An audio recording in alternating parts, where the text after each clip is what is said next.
I want to start today by acknowledging that even though COVID-19 has captured the world's attention, there are still many other health issues people continue to face every single day, and that WHO is continuing to work on. Babies are still being born. Essential surgery is continuing. People still need emergency care after road traffic crashes. People still need treatment for cancer, diabetes, HIV, malaria, and many other diseases. And for all of this, we need health workers.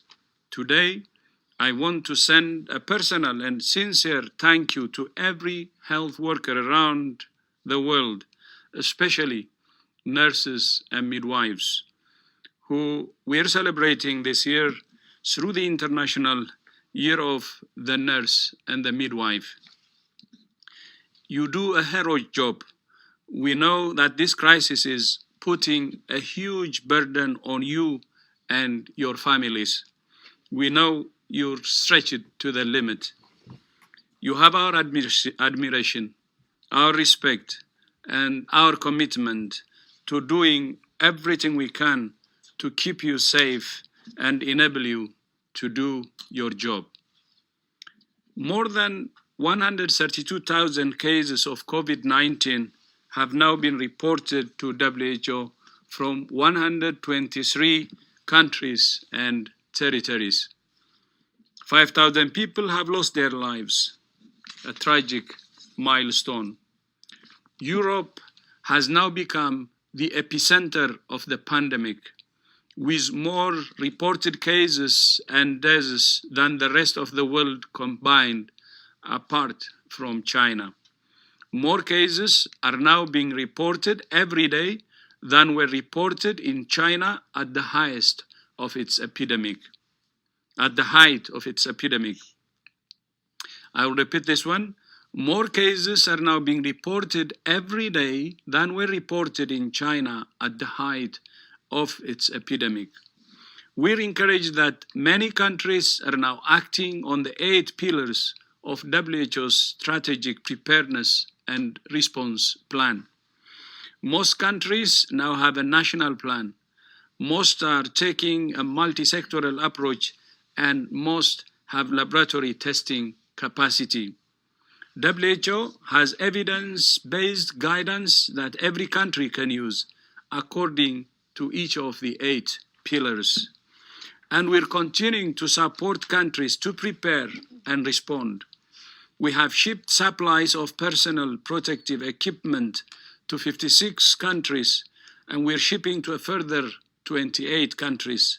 And we have sent almost 1.5 million diagnostic tests to 120 countries. Our message to countries continues to be, you must take a comprehensive approach.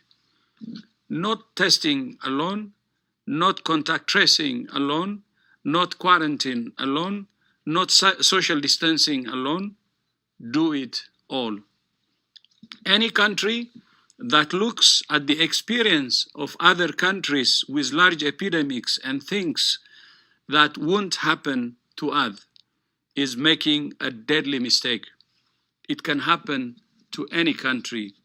The experience of China, the Republic of Korea, Singapore, and others clearly demonstrates that aggressive testing and contact tracing combined with social distancing measures and community mobilization can prevent infections and save lives.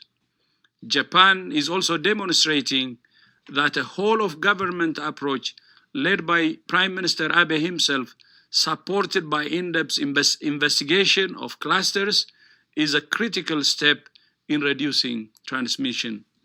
WHO has clear advice for governments, businesses, and individuals.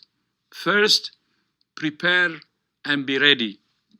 Every person must know the signs and symptoms and how to protect themselves and others. Every health worker should be able to recognize this disease, provide care, and know what to do with their patients. Every health facility should be ready to cope with large numbers of patients and ensure the safety of staff and patients. Second, detect, protect, and treat. You can fight a virus. You can't fight a virus if you don't know where it is. Find, isolate, test, and treat every case to break the chains of transmission. Every case we find and treat limits the expansion of the disease. Third, reduce transmission. Do not just let this fire burn. Isolate the sick and quarantine their contacts. In addition, measures that increase social distancing, such as canceling sporting events, may help to reduce transmission. These measures, of course, should be based on local context and risk assessment and should be time limited.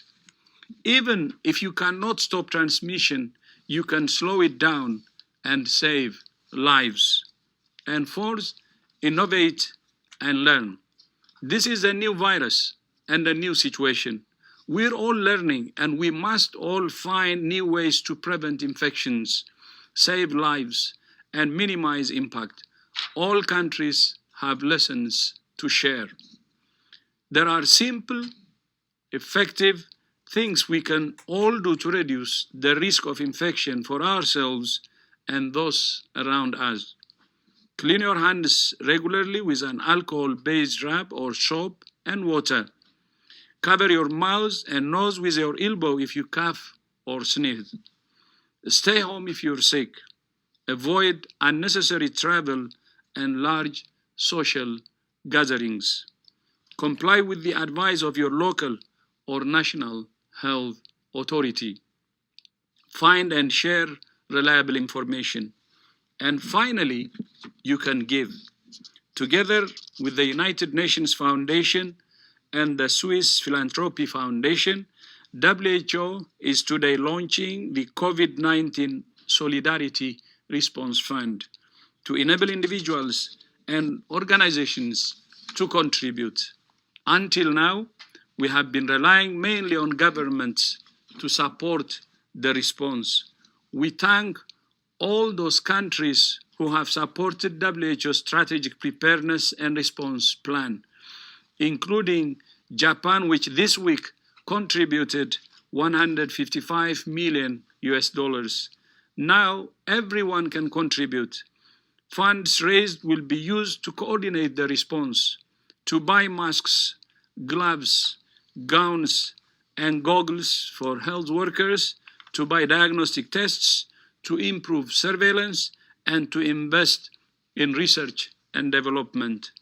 To give to the COVID-19 Solidarity Response Fund, go to WHO.int and look for the orange Donate button at the top of the page. We thank Google, Facebook, and the individuals who have already contributed. Every dollar donated is a dollar toward saving lives. We're all in this together. I thank you.